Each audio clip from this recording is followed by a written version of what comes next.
और यहाँ पर मैं नाश्ता कर रही हूँ राना मिर्ज़ा साहब के ब्लॉग देखते हुए। और इस टाइम इतनी भूख लगी होती है और यहाँ पर गैस का काफ़ी इशू रहता है।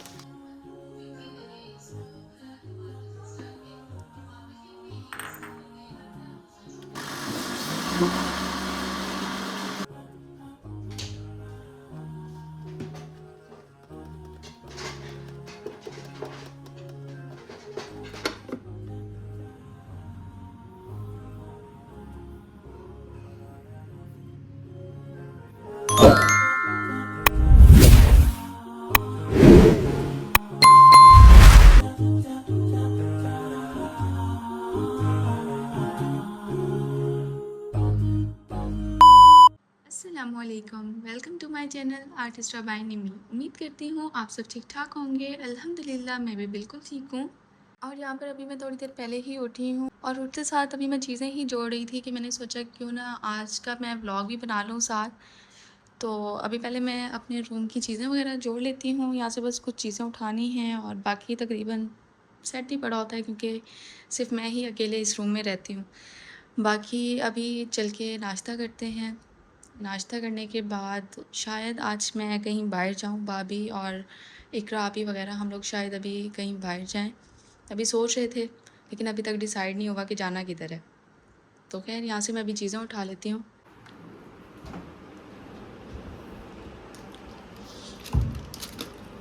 Farhan,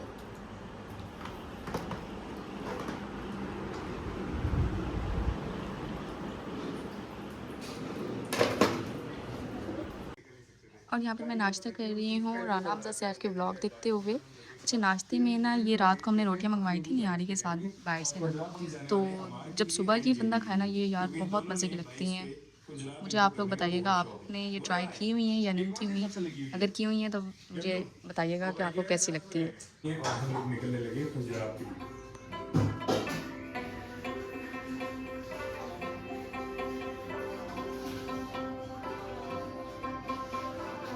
10 hours later. डिप्रेशन मैं डिप्रेशन में रहता हूँ हमेशा। अभी मैं डिप्रेशन में हूँ। और यहाँ पर रात के 12:30 बज रहे हैं और इस टाइम इतनी भूख लगी होती है और यहाँ पर गैस का काफ़ी इशू रहता है। और यहाँ पर अभी मैं बनाने लगी हूँ रामेन अपने और भाभी के लिए। तो मैं सिलेंडर के रामेन नूडल्स अब बनाने लगी हूँ। हमारे यहाँ ये सीन है कि सुबह 7 बजे गैस आती है, 9 बजे वापस चली जाती है, फिर दोपहर 12 बजे आती है, 2 बजे ले लेते हैं वापस से, और फिर ये शाम को 6 बजे आती है और 9 बजे ये वापस चली जाती है। तो इतना मसला होता है ना यहाँ पर यार गैस का। हाँ, ये समस्या है।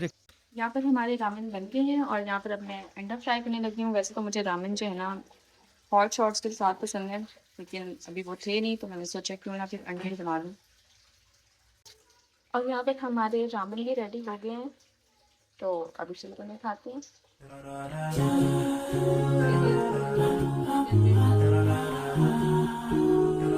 Day 2. अच्छा, आज यहाँ पर संडे का दिन था और यहाँ पर आज आईक्यू आपी और अर्श घर आए हुए थे और अभी हम लोग कर रहे हैं नाश्ता और साथ आप ये ड्रामा भी देख रही थी और साथ मुझे स्टोरी भी बता रही थी कि इस ड्रामे में क्या हुआ था। वैसे तो मैं देखना बिल्कुल नहीं पसंद करती, बस स्टोरी सुन लेती हूँ। अच्छा, तो यहाँ पर आज मैं प्लेन केक बनाने लगी हूँ, तो मैंने सोचा आप लोगों के साथ भी रेसिपी शेयर करती हूँ। वैसे मैं 2 केक बना रही हूँ लेकिन आपको एक का भी बता दूंगी। अच्छा, यहाँ पर मैं दोनों केक का एक ही साथ बैटर बना रही थी। अब मेरा दिमाग तो नहीं ख़राब कि मैं एक का पहले बना के रखूँ फिर दोबारा से बनाऊँ, तो मैंने सोचा यार इकट्ठे ही बना लेती हूँ। अच्छा, यहाँ पर मैंने 2 कप चीनी ली थी, उसे अच्छे से ब्लेंड करके उसका पाउडर बना लिया था, लेकिन आपने 1 कप लेनी है, यानी मैं अब डबल भी चीज़ बताऊँगी तो आपने उसका हाफ़ कर देना है। खैर आप लोग टेंशन न लें, मैं आप लोग को एक केक का भी बता देती हूँ और साथ 2 केक अगर बनाने हो तो वो कैसे बनाते हैं वो भी आपको साथ ही बताती हूँ। अच्छा, यहाँ पर मैंने 6 अंडे लिए थे, लेकिन आप लोगों ने 6 अंडे नहीं लेने अगर तो आप एक केक बना रहे हैं। अब 6 का हाफ़ तो आप लोग जानते ही होंगे, इतनी तो आपकी मैथ्स अच्छी होगी ही।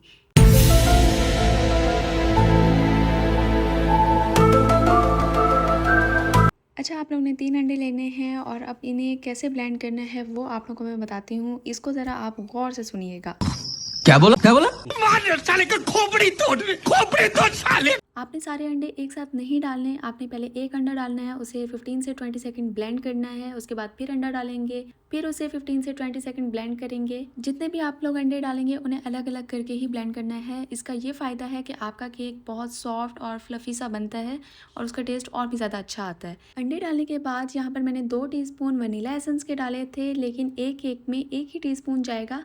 अब यहाँ पर मैं ढक्कन से इसलिए डाल रही थी क्योंकि मुझे अंदाज़ा था।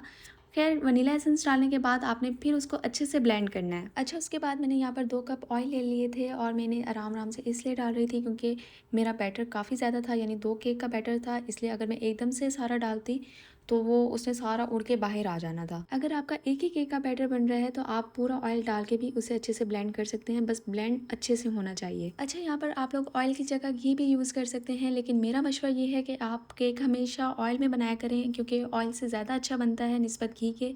घी से वैसा सॉफ्ट नहीं बनता जैसे कि ऑयल से बनता है। अच्छा, यहाँ पर मैंने 1 कप दूध डाल दिया था, लेकिन एक केक के बैटर के लिए हम लोग हाफ कप यूज़ करेंगे। अच्छा, यहाँ मैंने 3 कप मैदा लिया था और मुझसे थोड़ा गिर भी गया था क्योंकि एक हाथ से मैं वीडियो बना रही थी और एक हाथ से मैं काम कर रही थी, तो थोड़ा सा नुकसान तो होता ही है फिर। अच्छा, उसके बाद यहाँ पर मैंने 3 टीस्पून जो हैं बेकिंग पाउडर के ले लिए थे और इन्हें अच्छे से मैंने छान के मिक्स कर लिया था ताकि मैदा और बेकिंग पाउडर अच्छे से मिक्स हो जाए साथ। अच्छा, यहाँ मैं आप लोगों को बताना भूल गई हूँ कि आप लोगों ने एक केक के बैटर के लिए आप लोगों ने 1.5 कप मैदा लेना है और 1.5 टीस्पून जो है बेकिंग पाउडर लेना है। अच्छा, उसके बाद आप लोगों ने बैटर को एक बड़े से बाउल में डालना है ताकि आप लोग जब मैदा मिक्स करें तो मैदा उड़ता हुआ बाहर ना जाए। और यहाँ पर पता नहीं क्यों मेरा दिमाग इतना ख़राब था कि मैं छोटे से चम्मच से मैदा डाल रही हूँ, हालांकि मुझे पता था कि ये मेरा काम और बढ़ा रहा है, मेरा टाइम ज़ाया हो रहा है, लेकिन पता नहीं क्यों मैं इसको कर रही थी।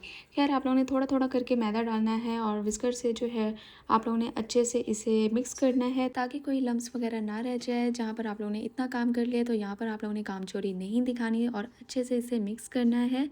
वैसे विस्कर जो है वो ज़्यादा अच्छे से मिक्स करता है निस्बत किसी चम्मच वगैरह के। अच्छा, एक और बात जो मैं आप लोगों को बताना भूल गई हूँ, इस चीज़ का आप लोगों ने लाजमी ध्यान रखना है। जो भी आप चीज़ लेंगे, यानी आप लोगों ने चीनी लेनी है, ऑयल लेना है या फिर आप लोगों ने दूध लेना है, उसके लिए आप लोगों ने एक ही कप यूज़ करना है। ये नहीं है कि एक और डिज़ाइन का कप ले लिया है, एक दूसरा ले लिया है। उसका नुकसान ये होगा कि आपके केक की मेजरमेंट जो है वो ख़राब हो जाएगी और उसके बाद आपका केक किस शक्ल में चला जाए उसकी कसूरवार मैं नहीं होंगी, बल्कि आप लोग खुद ही होंगे। और मैं नहीं चाहती कि आप लोगों का केक ख़राब हो, इसलिए मैं आप लोगों को दोबारा बता देती हूँ, मैदा, चीनी, ऑयल या दूध, इन सब के लिए आपने एक जैसा ही कप लेना है। खैर, वीडियो के लास्ट में मैं दोबारा से रेसिपी शेयर कर दूंगी ताकि आप लोगों को कोई कन्फ्यूजन ना रहे। अच्छा, मैं अपना केक हमेशा पतीले में ही बनाती हूँ क्योंकि इसमें बहुत अच्छा बनता है और यहाँ पर मैं इसे प्री हीट करने के लिए रख रही थी तकरीबन 10 मिनट।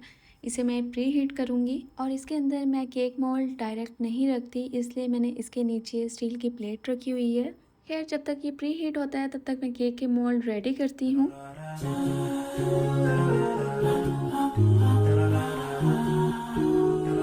और यहाँ मैंने अच्छे से मोल्ड पे ऑयल लगा दिया था हर कॉर्नर पे ताकि कोई जगह रह ना जाए, तो इसको आपने अच्छे से देखना है। और इसके बाद भी मैंने इस पर बटर पेपर लगा दिया था, लेकिन अगर आप लोगों के पास बटर पेपर नहीं है तो कोई मसला नहीं है, ऑयल से भी काम चल जाता है। केक के बैटर को मोल्ड में डालने से पहले मैंने इसे दोबारा से अच्छे से मिक्स किया था और उसके बाद मैंने इसे मोल्ड में डाला था। और जब बैटर मोल्ड में डालने लगी ना, ये बाउल इतना भारी था कि मुझसे संभाला ही नहीं जा रहा था क्योंकि एक हाथ से मैं वीडियो बना रही थी और दूसरे हाथ से ही मैं बैटर डाल रही थी इसमें। अच्छा, इसमें मैंने आधा बैटर डाला था, इस मोल्ड को बिल्कुल फुल नहीं किया था क्योंकि अभी इसने फूलना भी था। और उसके बाद फिर मैंने इसे अच्छे से टैप किया ताकि अंदर जितने भी एयर बबल्स बन रहे हैं वो ना बने। अच्छा, इसे आपने ग्लव्स या किसी कपड़े की मदद से रखना है, ऐसे रखने की कोशिश ना कीजिएगा वरना आपकी स्किन भी बेक हो सकती है। एक केक रखने के बाद यहाँ पर मैं अब दूसरा मोल्ड तैयार कर रही थी।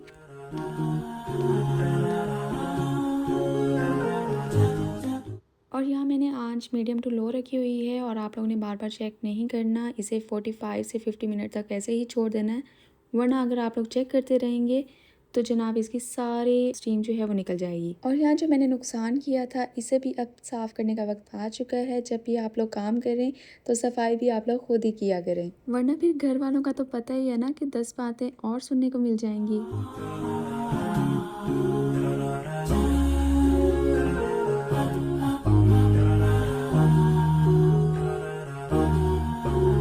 और मैं जैसे ही काम से फ्री होके आई तो यहाँ पर ऑर्डर हम लोग का आ चुका था और यहाँ पर हम लोग ने KFC की डील्स मंगवाई हुई थी क्योंकि आज घर में खाना नहीं बना हुआ था, तो यही डिसाइड किया था कि बाहर से कुछ मंगवाते हैं। वजह ये थी कि घर में कुछ काम हो रहा था जिसकी वजह से खाना हम लोग नहीं बना सके थे और फिर उसके बाद मैं केक बनाने के लिए चली गई थी। और यहाँ पर मेरे साथ साथ IQ आपी भी अपना व्लॉग बना रही थी। उनका यूट्यूब पर चैनल नैना ग्लैम के नाम से है, आप सब उनके चैनल को भी सब्सक्राइब कर दें। और यहाँ पर मेरे साथ इतना बैड सीन हो गया था, जो गैस 9 बजे जाती थी वो आज 8:30 बजे ही चली गई थी। और यहाँ पर मेरा एक केक 50% डन था और दूसरा 70%। फिर मैंने फ़ौरन से केक को सिलेंडर पे रखा और 2 मिनट बाद पता है क्या सीन हुआ है कि एक सिलेंडर में भी गैस ख़त्म हो गई और मुझे इतना गुस्सा आ रहा था कि यार ये मेरे साथ क्या सीन हो रहा है। फिर उसके बाद फिर मैंने ओवन में ही केक को बेक किया था और ये मेरा वो वाला केक है जो मैंने लास्ट में रखा था। अल्लाह का शुक्र है कि ये केक जो है वो सही बन गए थे। पहले वाला मैं आप लोगों को दिखाना भूल गई हूँ और उसकी मैंने कटिंग वगैरह कर दी थी, तो मुझे याद आया कि यार मैंने इसकी वीडियो तो बनाई नहीं। अच्छा, इस केक में कट मैंने खुद लगाया था।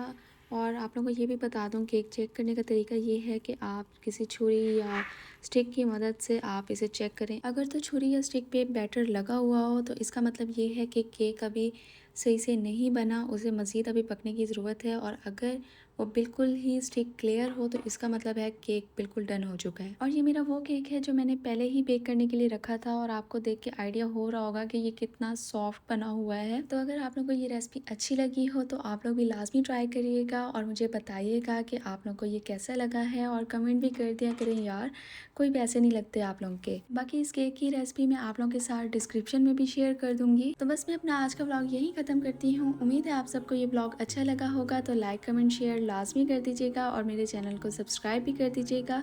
तो हमें याद रखिएगा, इंशाल्लाह मिलते हैं अगली वीडियो में। तब तक के लिए फ़ी अमानिल्लाह।